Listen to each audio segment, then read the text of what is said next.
Oi, meu nome é Miguel e hoje vamos falar sobre as algas na indústria farmacológica. Mas primeiro, deixa eu explicar o que são essas algas.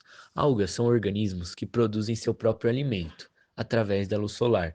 São um grupo diversificado de seres vivos, que podem ser unicelulares ou pluricelulares. Podem ser encontradas em ambientes aquáticos ou terrestres úmidos. Oi, galerinha! Meu nome é Lorena. Eu vim aqui falar um pouquinho sobre as algas pardas, ou conhecidas como feofícias. Bom, elas vivem ali basicamente em águas frias. Agora, especificamente sobre o gênero Laminaria, ele apresenta em torno de 31 espécies e ele também é conhecido como erva de remo, já que lembra bastante os remos de um barco.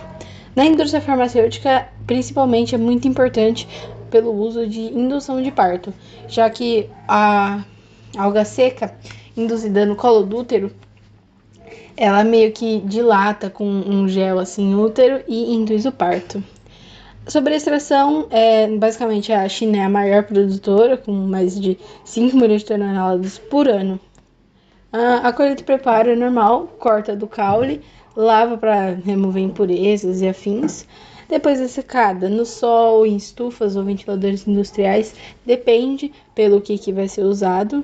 Por exemplo, para o parto é ideal que seja seca em estufas.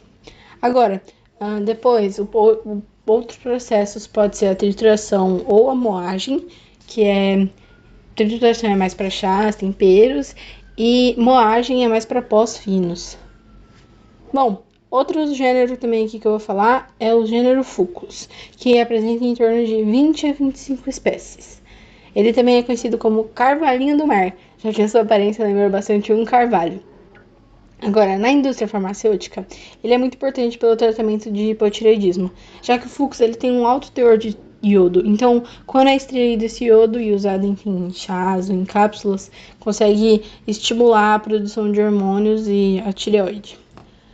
Sobre a extração, é basicamente a mesma coisa, mas é que essa alga ela fica mais nas costas da Europa e da América do Norte. E um pouquinho também nas costas do Mar Norte. Sobre a secagem, na verdade, a diferença é que é ideal que seja feita abaixo de 35 graus para preservar o iodo e fora da luz solar. Enfim, é isso. Muito obrigada, galerinha. Bom dia, gente. Meu nome é Lucas e eu vou falar um pouquinho sobre a parte das algas verdes no nosso trabalho. Antes de falar um pouquinho sobre a parte principal, que é as algas verdes na área farmacêutica, eu vou falar um pouquinho do nome científico dela e o nome informal que a gente usa para se referir a ela no dia a dia. Eu vou começar falando sobre o nome científico, um pouquinho mais difícil de pronunciar, mas é cloropata, deve ser isso, cloropata. E o nome informal, que normalmente é clorofita ou algas verdes, normal. Agora eu vou falar um pouquinho sobre a utilização das algas verdes no meio farmacêutico. Ela é muito utilizada nesse meio porque ela contém alguns compostos bioativos, que são polissacarídeos, pigmentos e outros nutrientes. E esses compostos bioativos podem ser utilizados para fabricar os medicamentos. E ele também, as algas verdes, né, possuem vários nutrientes e alguns sais minerais. E esses nutrientes e sais minerais podem ser utilizados na composição para ser fabricados produtos terapêuticos e na indústria de cosméticos. Agora que vocês já escutaram um pouquinho da utilização dela no meio farmacêutico, agora eu vou falar todas as etapas, processos que envolvem a venda dela nas lojas. São vários processos, então eu vou ser um pouquinho mais resumido. Vamos começar. Ela vai começar sendo retirada da natureza, claro, para depois ser colhida e lavada, pois esse processo vai ajudar a tirar qualquer impureza que tenha vindo com ela da natureza. Aí depois dela ter sido colhida e lavada, ela vai ser passada por um processo de secamento. E esse processo vai ajudar a fixar as próximas etapas que vão vir. Agora eu vou falar também que tem, depois dessa parte do secamento, vai ter um processo ultrassônico, de extração ultrassônica, né? E essa extração ultrassônica vai retirar os compostos bioativos que eu falei antes, que são os polissacarídeos, pigmentos e outros nutrientes. Vai retirar esses compostos da alga verde e esses compostos vão para uma etapa de purificação, que envolve várias etapas dentro do processo da purificação, que é a filtração, precipitação e cristalização. E logo depois disso, ela vai ser passada para a forma que ela vai ser vendida, que pode ser em cápsula, gel, pó ou em alimentos. Aí depois dela estar embalada, bonitinha, no formato desejado, ela vai ser passada para as lojas para serem vendidas. Agora eu vou falar alguns dados sobre as algas verdes. O primeiro dado interessante que eu achei foi sobre quantas vezes ela é colhida por ano. E é uma média bem alta até. São 4 milhões de algas verdes colhidas por ano. E os maiores países que colhem essas algas são a China e o Japão. E eu também vou falar sobre o remédio espirulina, que é utilizada as algas verdes e ela é um suplemento alimentar que ajuda no bem-estar e etc. A espirulina acho que é o principal remédio que utiliza as algas verdes. É uma coisa bem natural e tal. E é isso, espero que vocês tenham entendido um pouquinho sobre as algas verdes na área farmacêutica. E é isso, tchau. A alga vermelha, Capa Ficus alvarezi, mais conhecida como musgo marinho chifre de alce, é usada na indústria farmacêutica como fonte de carragena ou carragenina, que é um hidrocolóide de aplicação industrial.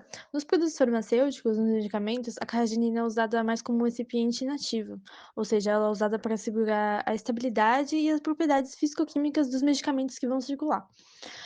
Alguns estudos demonstram que ela possui sim alguns efeitos antivirais capazes de impedir a replicação de N doenças, mas como nada é comprovado, nenhum medicamento foi realmente feito só com as propriedades, bioquímicas da alga.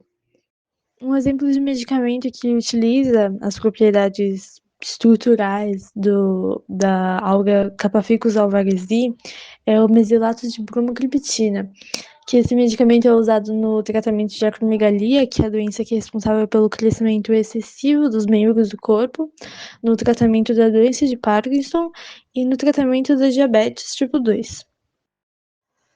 As Filipinas são consideradas a maior produtora mundial da capa Ficus alvarezi, com uma produção que chega a 10,8 milhões de toneladas por ano.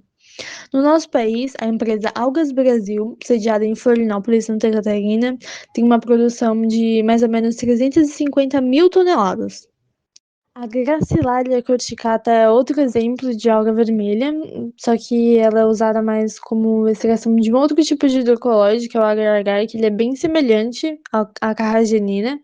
E no meio farmacêutico, eles têm meio que a mesma funcionalidade, que é espessante e estabilizante de comprimidos. O agar-agar também pode ser usado como base para a produção de supositórios. Essa alga, né, a Gracilaria corticata, ela possui alguns compostos que estão em estudo ainda, mas que eles podem ser extraídos e usados no desenvolvimento de antibacterianos, antitumorais, antifúngicos e por aí vai. Não só a Gracilaria corticata, mas também diversas outras algas vermelhas podem ser usadas para a extração desse componente, agar-agar. E ele, junto com o polisulfato de sódio e o óleo mineral, formam o medicamento Agarol, que é um medicamento que possui uma atividade laxante. A China e a Indonésia são as maiores produtoras mundiais do tipo de alga gracilaria, responsáveis por cerca de 72% da produção mundial. Estima-se que só na Indonésia sejam produzidas cerca de 353 mil toneladas anualmente. No Brasil, o cultivo dessa alga ainda é quase insignificante, mas se mostra bastante influente na região do Ceará e da Paraíba. Olá, turma! Aqui é o Leonardo e eu vou falar um pouco sobre as algas calcificadas, ou algas calcárias, como também são conhecidas. Bom, essas algas possuem esse nome por conta do carbonato de cálcio que elas têm na sua composição.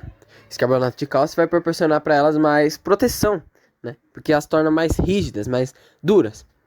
No caso das microalgas, a estrutura celular vai ficar mais rígida. E no caso das macro, o talo, né? Isso vai ajudá-las contra as correntes marítimas, contra predadores e muitas outras coisas que elas podem encontrar no lugar onde elas estiverem. Além disso, as algas calcificadas também têm um papel essencial, tanto no mar quanto em aquários, né? No mar, ela vai ajudar na formação dos recifes de corais. E nos aquários de água salgada, ela é um indicador de que a água está estável, né? Porque ela precisa de estabilidade na água para poder viver e estar presente ali. Alguns dos gêneros de algas calcárias são as clorófitas, que são as algas com um tom mais esverdeado, né? Por exemplo, a Alimeda, a Aldotea e a Penicillus. Outro tipo são as faiófitas, conhecidas como algas pardas. Existem poucas algas calcárias com esse gênero, mas um exemplo delas é a padina. Como terceiro principal tipo de alga calcária, nós temos as rodófitas, ou seja, aquelas algas com um tom mais avermelhado, né? As algas vermelhas em si. Por exemplo, a coralina, a poroliton e a litotamnion.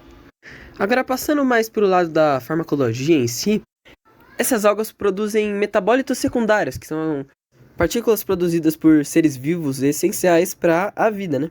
Por exemplo, antibacterianos, antivirais, antifúngicos, antitumorais, anti-inflamatórios e antioxidantes.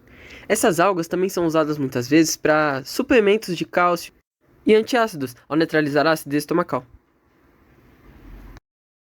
Depois de todas as apresentações dos meus colegas, podemos concluir que as algas são muito importantes para o bem-estar da humanidade na produção de remédios que tomamos no dia a dia e nem sabemos que são feitos de alga e nem como são produzidos passo a passo.